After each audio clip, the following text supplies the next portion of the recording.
everyone. Welcome to the Alternate Point of View. My name is Tracy Lee, and I will be your host today. Thank you so much for joining. Thank you so much for liking, subscribing, and sharing. And we are here to talk about Suzanne Morphew and the Mother's Day murder. Oh my gosh, you guys. So this has been a case that has been dragging out and going on for the last 5 years, and it is finally possibly coming to a close. Here we are, y'all, at the not first but second arrest of Suzanne Morphew's husband, Barry Morphew. Now, what started out as a missing persons case in 2020 on Mother's Day has now turned into a murder case.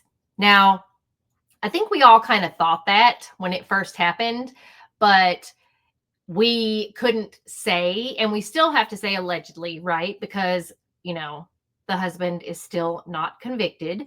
But let's look back at what Barry Morphew did and the lengths that he went to convince the public that he was a grieving husband. So let's look at this and see what in the world old hubby was doing and talk about it, because I want you to see just how upset. It's been a week since Suzanne Morphew vanished. The 49-year-old went on a bike ride in Chaffee County and never returned. Hello, I'm Kathy Walsh. Thank you for joining us.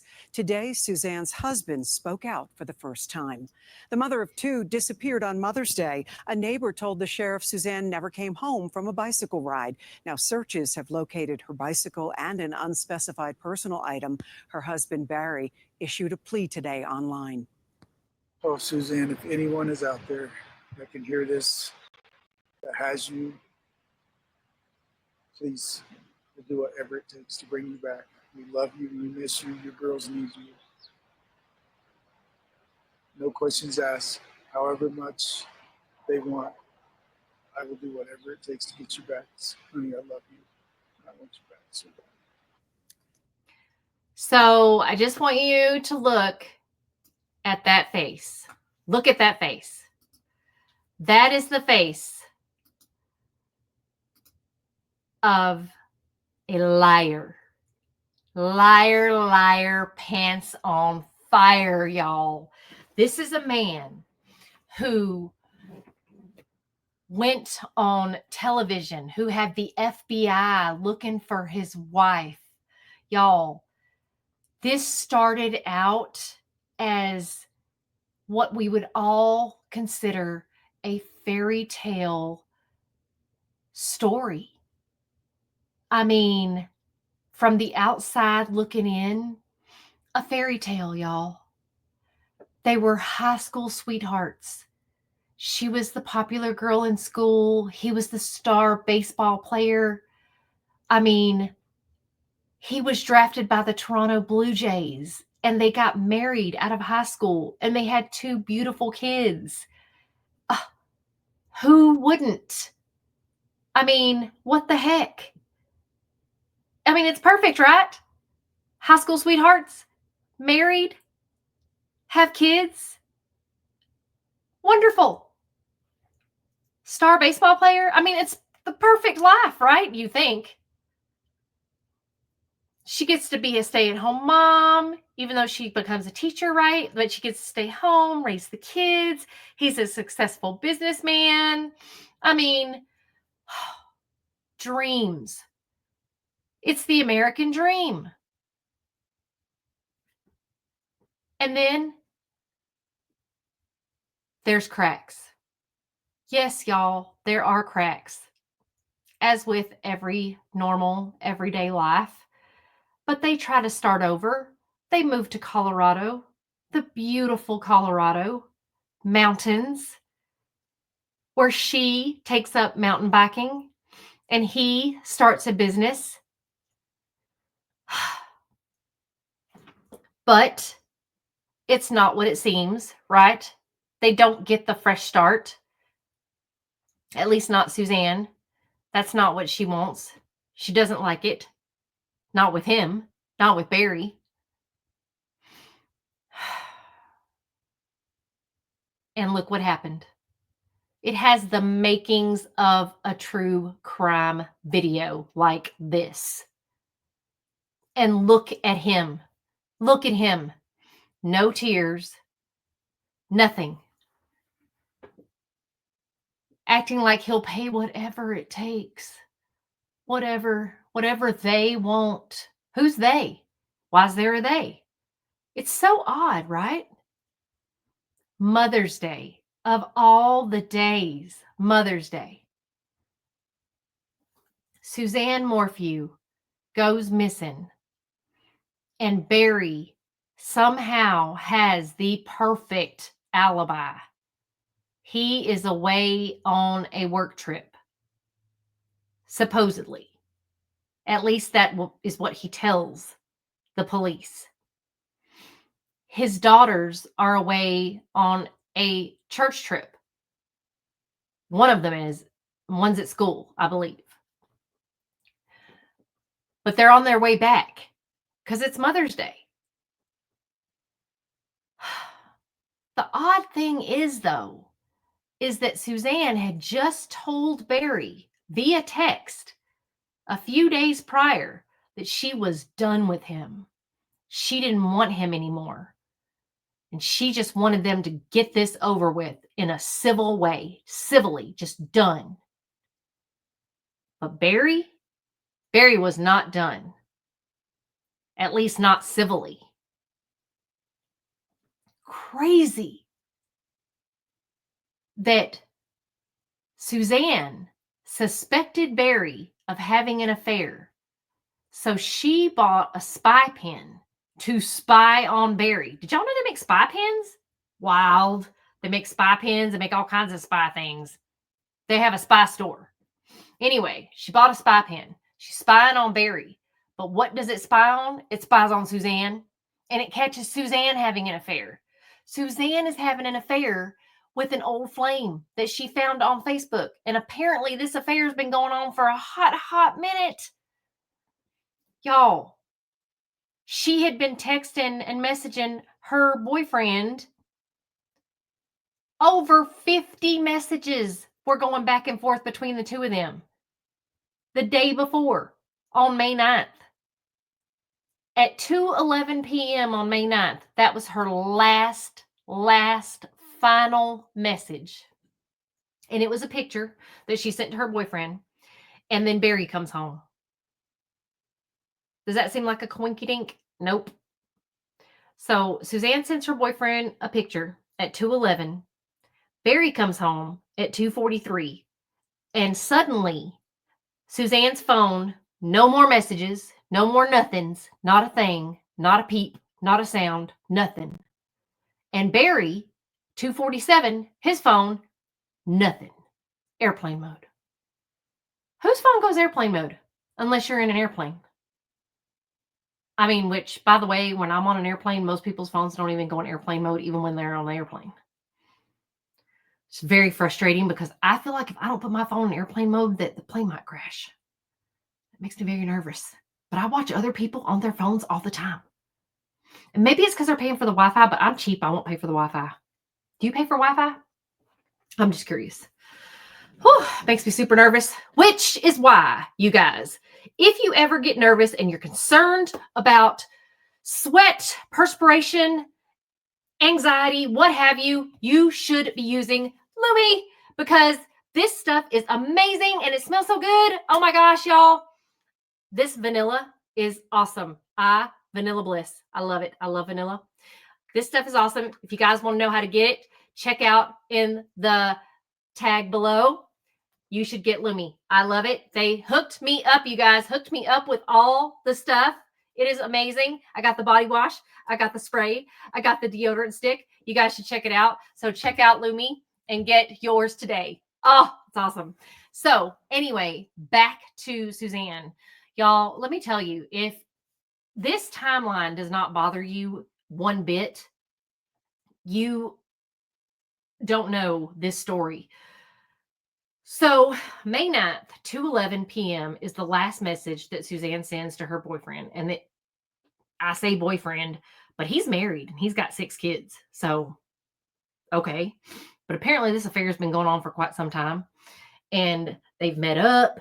They've been messaging back and forth to each other. They've talked about moving to Ecuador. They've had all kinds of little, but he's got 6 kids. Whoa, that's a lot. I don't know if I'd want to have an affair with somebody who's got 6 kids. I mean, I don't want to have an affair, but I'm just saying, I'm not going to have an affair with somebody who's got 6 kids. But anyway, apparently it was pretty serious. So they're talking about moving to Ecuador. But anyway, 2:11 p.m. is her last message. Barry comes home 2:43 p.m. 2:47, his phone shuts down. Now he claims he's running errands, he's doing things, he's going into town, all this shenanigans, but his truck data says otherwise. His truck data says he hasn't left the house. So what are he and Suzanne doing? All afternoon, all night long, into the next morning. If Suzanne's phone is showing no movement, no activity, no nothing, not a zip zilch, and Barry's phone is in airplane mode and his truck is not moving, nothing's happening, and they seem to be in a rough patch of their marriage, what's happening? Are they arguing? Are they watching a movie? What are they doing? What's going on? Now, Barry claims that he left to go out of town for work around 5 a.m. on Mother's Day and that Suzanne was still asleep. But his truck again tells a different story. His truck says nothing happened or he didn't leave or do anything until after 8 a.m. Weird. And again, his truck data shows that he does indeed go out of town, but he makes several stops along the way. So they match up those stops with camera footage, and it shows that he's stopping off at dumpsters, dropping trash apparently, and he claims he's cheap and he's cleaning out his truck. Okay, weird. But you're dropping off at 5 different dumpsters all along a 3-hour drive.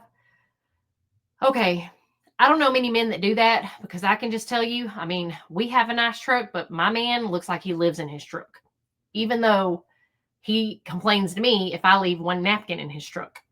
Just saying. But weird. He also apparently didn't go to the job site, even though he said he did. He just went to the hotel. And then he came back from the hotel after he called his neighbor to say, hey, can you go check on Suzanne? My daughters can't get in touch with her. And when the neighbor goes over, she can't find Suzanne or Suzanne's mountain bike. And he says, oh, well, then will you call 911 and report her missing? Weird. So all of Barry's timeline does not match anything that he's telling the police and does not match anything about Suzanne missing. Now, the cops find this weird, and so does the state of Colorado, but they can't prove anything. Then they say, well, hey, man, your phone seems to be doing this weird bouncing around your house, even though there's no activity technically on it. It's just bouncing around the house. And he says, oh, yeah. I was chasing chipmunks around the house. We have a chipmunk problem. So I was chasing chipmunks with this tranquilizer gun. Chipmunks. Okay. Chipmunks are about, gosh, probably yay big, about the size of this Lumi can. They're small. They're not very big. They're tiny, y'all. Chipmunks are small. So I don't know about a chipmunk, but say what now? Chasing chipmunks? Yeah. I'm not buying that. And then he says, well, if she was out riding her mountain bike, maybe she was attacked by a mountain lion. Now she's attacked by a mountain lion. Maybe she was kidnapped. Now she was kidnapped. so many different stories from Barry that I just can't understand where Barry's going with this, other than to point the finger at anywhere but Barry. Anyway, Barry is arrested and Barry is charged, but the charges don't stick because it's all circumstantial. Everything is circumstantial against Barry. And even though the timeline doesn't match up, and that is very, very important, y'all. The timeline is very, very important. He has done a pretty decent job of covering his tracks, y'all. That whole airplane mode thing, that phone and the data on the truck is pretty good. And the fact that there is no hard evidence to link Barry to Suzanne actual missing or murder at this point, because at that time there was no body.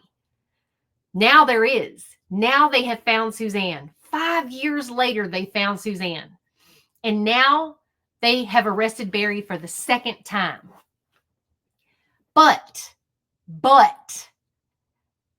they still don't have enough concrete evidence. So it's all going to be about the timeline and if they can connect anything hardcore to Barry. So we are going to see if they can prove that Barry actually did take Suzanne out of this world. And they did prove that the tranquilizer was in Suzanne's body, in the bones, when they did the autopsy, and that Barry was the only person authorized in the entire state of Colorado to buy said tranquilizer. So that is the connection that they have to Suzanne and Barry, and that tranquilizer that Barry supposedly was chasing chipmunks around with in his house. Apparently, they say he was chasing Suzanne around the house with this tranquilizer gun. So we shall see. Is that what Barry was getting rid of when he was dumping trash in the dumpsters? Is that what he was trying to hide? What was Barry doing when he was stopping at all these dumpsters? What was he throwing away? And how did her bicycle end up a mile away from the house? And how did Barry end up burying her body where he ended up burying it? I mean, what does the truck data show? I'm just very curious. What in the world, how in the world did Barry think he was going to get away with this? What do they have on him? What evidence is going to be allowed? Considering the first time around, they weren't able to make it stick. Are they able to make it stick now because they actually have a body? Y'all, this Mother's Day murder is so curious to me. And the fact that the daughters back their father. They support their father in such a way they don't believe he did it. But what evidence do you think will have to come out to show them that he took their mother's life? Do you think there'll be enough evidence to prove to them that he took their mother's life? Or do you think they're blinded by the love for their father? I mean, this has all the makings of a crime story that couldn't be written for TV. I mean, an affair, marriage on the rocks, money, betrayal. It has it all, everything. And this man going on television and begging for his wife to come home, and he's willing to pay whatever money. Poor Suzanne. I cannot imagine her last moments of her life. I can't imagine that her phone message, that is her last phone messages at 2:11 p.m. on May 9th, Mother's Day weekend.